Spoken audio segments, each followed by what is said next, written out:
Friends నిన్న మనం discuss చేసుకున్నాం గదా! 15 మినిట్స్ క్యాండిల్ 2, 3 క్యాండిల్స్ ఈ న్యూ రేంజ్ హై పైన సస్టైన్ అయితే మార్కెట్ డెఫినిట్‌గా న్యూ స్వింగ్ హైని టచ్ అవుతుందని. ఇవాళ మనం లైవ్ మార్కెట్‌లో ఉన్నాం. టైం 9:40 అవుతోంది. ఇప్పుడు ఫస్టు ఫస్ట్ క్యాండిల్ వచ్చేసి ఈ రేంజ్ హైని బ్రేక్ చేసింది. సెకండ్ క్యాండిల్ ఇక్కడే సస్టైన్ అవుతోంది. మాక్సిమం కొంచెం అప్ సైడ్ మూవ్ అయ్యేదానికి ప్రయత్నం చేస్తోంది. ఇక్కడ ఇక్కడ చూసుకుంటే స్ట్రెంగ్త్ బుల్లిష్‌గానే ఉంది. సెంటిమెంట్ స్ట్రాంగ్ బుల్లిష్‌గానే ఉంది.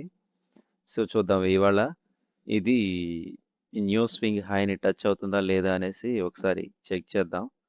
నేనేం చెప్పానంటే అట్‌లీస్ట్ 3 క్యాండిల్స్ ఈ రేంజ్ హై పైన సస్టైన్ అయితే డెఫినిట్‌గా మార్కెట్ అప్ సైడ్‌కెళ్ళడానికి చాలా చాలా అవకాశాలుంటాయని చెప్పుకున్నాం నిన్న. సో, ఇవాళ చూద్దాం. ఇప్పుడు 15 మినిట్స్ క్యాండిల్స్‌లో ఉన్నాను. ఇప్పుడు నేను for example I will change the time frame to 5 minutes. See, see actually first 5 minutes candle already ఈ న్యూ రేంజ్ హైని బ్రేక్ చేసేసింది. బ్రేక్ చేసేసి మళ్ళీ డౌన్‌కొచ్చి ఇక్కడి నుంచి స్లోగా 3 క్యాండిల్స్ ఫార్మ్ చేసుకొని అదే లెవెల్‌కెళ్ళింది. మళ్ళీ అక్కడి నుంచి డౌన్‌కి రావడానికే ప్రయత్నం చేస్తుంది. ఎందుకంటే ఇది ఇక్కడ ఆల్రెడీ సెల్లర్స్ ఉన్నారు. సో, నా ఎస్టిమేషన్ ఏంటంటే మార్కెట్ ఇంకా కొంచెం సేపు ఇక్కడే కన్సాలిడేషన్ అవుతుంది. కన్సాలిడేషన్ అయ్యి దాని తర్వాత మాత్రమే అప్ సైడ్‌కెళ్ళడానికి అవకాశాలున్నాయి. Hmm. Yeah! Will change the 15 minutes. Yeah! See now నేనేం చెప్పాను అట్‌లీస్ట్ 15 మినిట్స్ క్యాండిల్ 3 క్యాండిల్స్ ఈ రేంజ్ హై కన్నా ఫార్మ్ అయితే డెఫినిట్‌గా మార్కెట్ అప్ సైడ్‌కే మూవ్ అవుతుంది. చెక్ చేద్దాం ఇవాళ ఏం జరుగుతుందో. సో, మనం ఇప్పుడు లైవ్ మార్కెట్‌లోనే ఉన్నాం. నిఫ్టీ 50 చూద్దాం. మార్కెటు ఫస్ట్ 15 మినిట్స్ క్యాండిల్‌నయితే బ్రేక్ చేసింది. బ్రేక్ చేసి పైకెళ్ళి సస్టైన్ అవుతుంది. సో, చూడాలి. మాక్సిమం ఈరోజు ఈ న్యూ స్వింగ్ హైని మార్కెట్ టచ్ అవుతుందని అనుకుంటున్నాను నేను. ఐదర్ మేబీ ఎ ఇంకొక క్యాండిల్ ఈ 9 ఈఎంఏ వరకి వచ్చి ఇక్కడి నుంచి సపోర్ట్ తీసుకొని పైకెళ్ళడానికి ఛాన్సెస్ ఉంటాయి. లేదా ఒకేసారి గూడా పైకెళ్ళి ఈ న్యూ స్వింగ్ హైని టచ్ చేసి అక్కడి నుంచి మార్కెట్ డౌన్‌ఫాల్ అవ్వడానికి ఛాన్సెస్ ఎక్కువున్నాయి. సో, ఫ్రెండ్స్ ఆహ్, ఇప్పుడు యాక్చువల్‌గా నేను నిన్నటి వీడియోలో చెప్పాను. హయ్యర్ టైమ్ ఫ్రేమ్‌లో మొమెంటమ్‌ని సెలెక్ట్ చేసుకొని లోవర్ టైమ్ ఫ్రేమ్‌లో ట్రేడ్స్ తీసుకోవాలనేసి. ఫర్ ఎగ్జాంపుల్ నిన్న నిన్న గాని, మొన్న గాని ఎవరైనా స్వింగ్ ట్రేడింగ్ చేసేవాళ్ళుంటే వాళ్ళు ఈరోజు సక్సెస్ అయ్యుంటారు. అదెలాగో నేను మీకు చూపిస్తానిప్పుడు. క్లియర్‌గా చూడండి. సింపుల్‌గా ఇప్పుడు నేను 15 మినిట్స్ టైమ్ ఫ్రేమ్‌లో ఉన్నాను కదా! నేనిప్పుడు 1 అవర్ టైమ్ ఫ్రేమ్‌కెళ్తున్నాను. 1 అవర్‌కెళ్తే 1 అవర్‌కెళ్తే ఏం తెలుస్తుంది? మార్కెట్ అప్ ట్రెండ్‌లో ఉంది అని తెలుస్తుంది. సో, అప్ ట్రెండ్‌లో ఉంది అని తెలిసినప్పుడు మార్కెట్ స్వింగ్ ట్రేడింగ్ చేసేవాళ్ళు ఏం చేస్తారు? అప్ ట్రెండ్‌లో ఈ న్యూ రేంజ్ హై వరకి మార్కెట్ ఎళ్తుందని తెలుసు. సో, వాళ్ళేం చేస్తారు? 150 పాయింట్స్ ముందరే వాళ్ళు 23,850 స్ట్రైక్ ప్రైస్ తీసుకుంటారు. ఎందుకంటే వాళ్ళకి డెఫినిట్‌గా తెలుసు. మార్కెట్ 24,000 వరకి వెళ్తుందనేసి. సో, ఇప్పుడు ఈ 23,850 స్ట్రైక్ ప్రైస్ తీసుకున్న వాళ్ళు ఎంత ప్రాఫిట్ గెయిన్ చేసుంటారో నేను మీకు క్లియర్‌గా ఇప్పుడు చూపిస్తాను.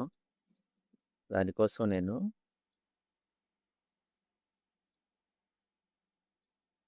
ఆప్షన్ చైన్ ఓపెన్ చేస్తున్నాను.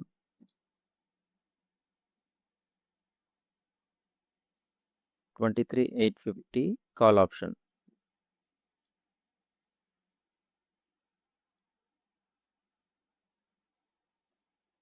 ఆప్షన్ చైన్‌కొచ్చాను. ఇప్పుడు 23,850 కాల్ ఆప్షన్ తీసుకున్నాను నేను. నేను చెప్పిందెప్పుడు?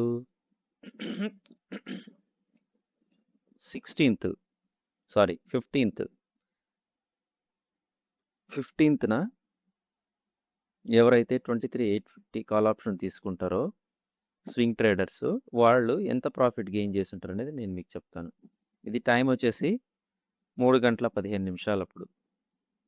అప్పుడే కదా మార్కెట్ రివర్స్ అయింది. సో, వాళ్ళు ఆ టైంలోనే బై ఆర్డర్ తీసుకుంటారు. ఇప్పుడు 15థ్ ఈ క్యాండిల్ టైంలో.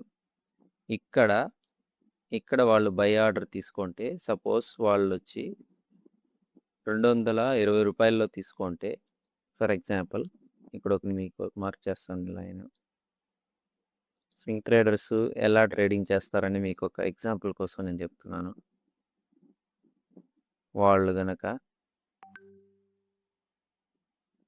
230, 230, 225 ఈ మధ్యలో వాళ్ళు ట్రేడ్ తీసుకుంటే ఫర్ ఎగ్జాంపుల్ 16, 17 2 డేస్‌కి వాళ్ళకి తెలుసు డెఫినెట్‌గా మార్కెట్ ఈ న్యూ రేంజ్ హైని టచ్ చేస్తుందని వాళ్ళకి తెలుసు.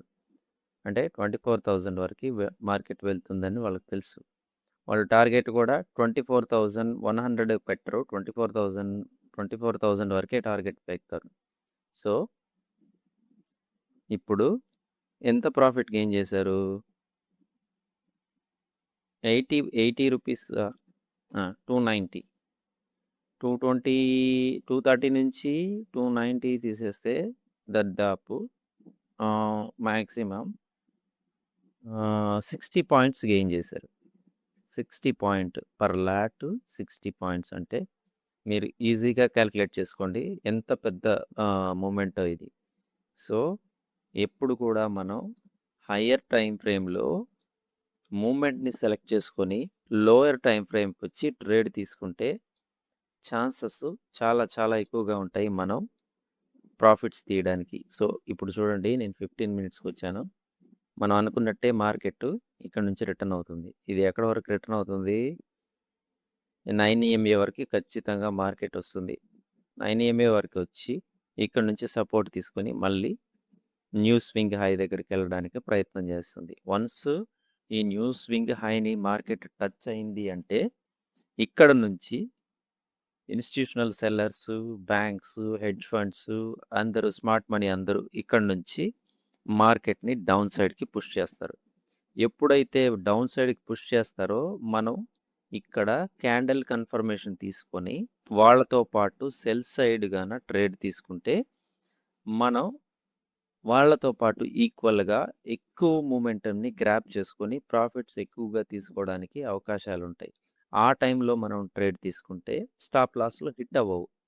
ఎందుకంటే వాళ్ళు ఒకసారి మార్కెట్‌ని అప్ సైడ్‌కైనా, డౌన్ సైడ్‌కైనా పుష్ చేయడం స్టార్ట్ చేశారంటే అది నార్మల్‌గా ఉండదింక. అది వేరే లెవెల్. నెక్స్ట్ లెవెల్ అంత స్పీడ్‌గా పుష్ అవుతుంది. ఒకేసారి గూడా ఈ రేంజ్‌లోని గూడా టచ్ అవ్వచ్చు. అంత స్పీడ్ ఉంటుంది. సో, 1 ఆర్ 2 క్యాండిల్స్‌లోనే ఇక్కడికొచ్చేస్తది. అంత స్పీడ్‌గా పుష్ చేస్తారు. సో, ఆ టైం వరకి రిటైల్ ట్రేడర్స్ వెయిట్ చేయాలి. వెయిట్ చేయాలంటే ఫస్ట్ ఆఫ్ ఆల్ వాళ్ళు ఈ లెవెల్స్‌ని ఎలా మార్క్ చేసుకోవాలో నేర్చుకోవాలి. ఈ లెవెల్స్ మార్క్ చేసుకున్న తర్వాత ఐదర్ రేంజ్ లో దగ్గరన్నా ట్రేడ్ తీసుకోవాలి.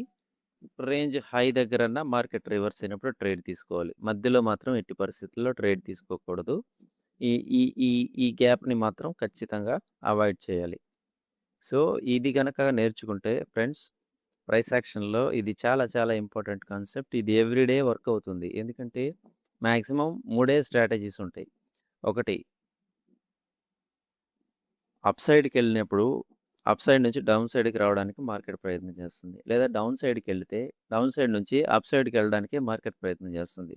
2 స్ట్రాటజీస్. 3 అది కాదు, ఇది కాదు మధ్యలోనే కన్సాలిడేషన్ అవుతుంది. సో, మనకు ముందుగానే తెలుసు కన్సాలిడేషన్ ఫేజ్‌లో మనం ఎలాంటి ట్రేడ్ తీసుకోకూడదని. సో, ఎలాంటి ట్రేడ్ తీసుకోకపోవడం కూడా ఒక స్ట్రాటజీనే ఫ్రెండ్స్. సో, పేషెన్సీతో మార్కెట్ లెవెల్స్‌ని రెస్పెక్ట్ చేసేంత వరకు వెయిట్ చేసి, ఆ టైంలో మాత్రమే మనం ట్రేడ్ తీసుకుంటే 100% సక్సెస్ అవుతాం బ్రదర్. సో, ఈ వీడియో గనక మీకు నచ్చినట్లయితే నా ఛానల్‌ని సబ్స్క్రైబ్ చేయండి ప్లీజ్. మీ ఫ్రెండ్స్‌కి కూడా ఎవరికైనా ఉపయోగపడుతుందనుకుంటే షేర్ చేయండి. కామెంట్ చేయండి, లైక్ చేయండి. Thank you friends. ఇలాంటి వీడియోస్ కోసం నా ఛానల్‌ని మళ్ళీ సబ్స్క్రైబ్ చేయండి. నేను 1 అవర్ తర్వాత మార్కెట్ ఎలా ఉంది? మార్కెట్ మనం అనుకున్న లెవెల్స్‌ని రెస్పెక్ట్ చేసిందా? లేదా కన్సాలిడేషన్ అయిందా? మనకు అపోజిట్‌గా మార్కెట్ వెళ్ళిందా? నేను మళ్ళీ ఇంకొక వీడియోలో క్లియర్‌గా ఎక్స్‌ప్లెయిన్ చేయడానికి ప్రయత్నం చేస్తాను. Thank you friends.